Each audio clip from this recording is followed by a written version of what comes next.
15 August.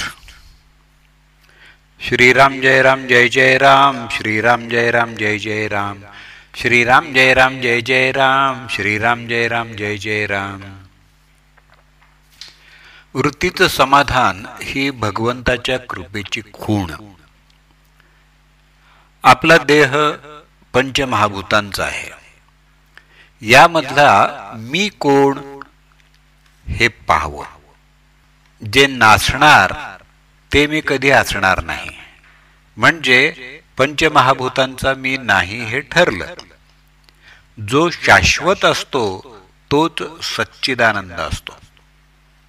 मी भगवत स्वरूप व्हावं अशी प्रत्येक मनुष्याची सुप्त अगर प्रगट इच्छा असते, तेव्हा त्यापैकी थोडा तरी मी असल्याशिवाय मला असं वाटणार नाही.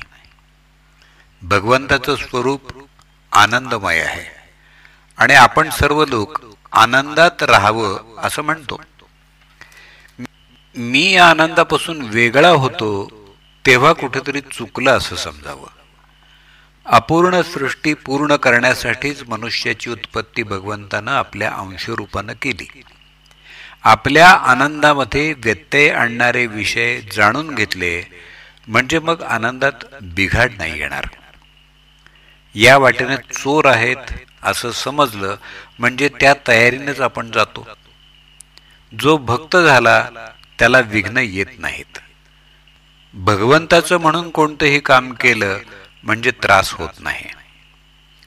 आनंदाचा साठा कुठं निश्चित असेल तर तो भगवंताजवळ आहे. नाटकात राजाचं काम करणारा माणूस जसा मी खरा भिकारीच आहे हे ओळखून काम करतो, त्याप्रमाणे आपण आपलं खरं स्वरूप ओळखून प्रपंच करावा.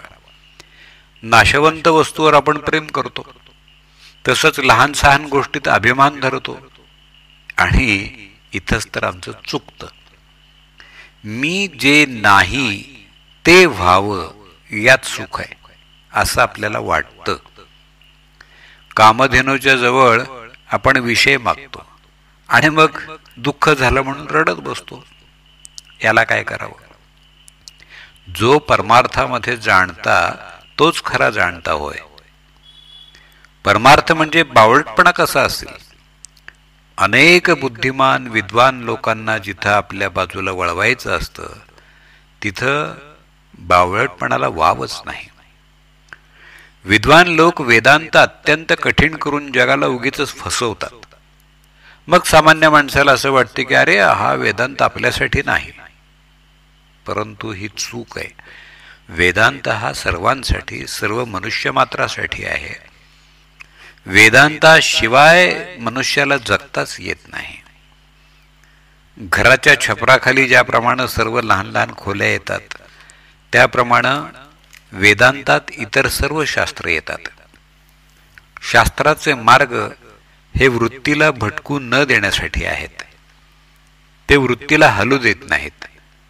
त्यात नामाची गाठ पडली की भगवंतापर्यंत साखळी जोडली जाते.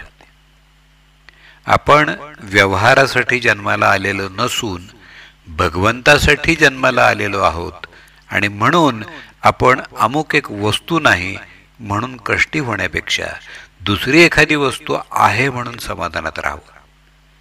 समाधान ही वस्तू फक्त भगवंताजवळ मिळते आणि ती मिळवण्याच्या आड काहीही येऊ शकत नाही.